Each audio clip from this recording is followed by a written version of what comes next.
На клюзе 125, Акрестовский.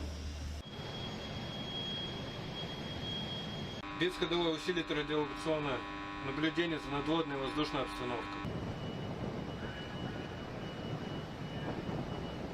Сейчас вот, слышишь, да? Вот это вот внутри башни. Внутри башни, видишь, ржавчина? Алексей, отправляй пацанов натягивать это.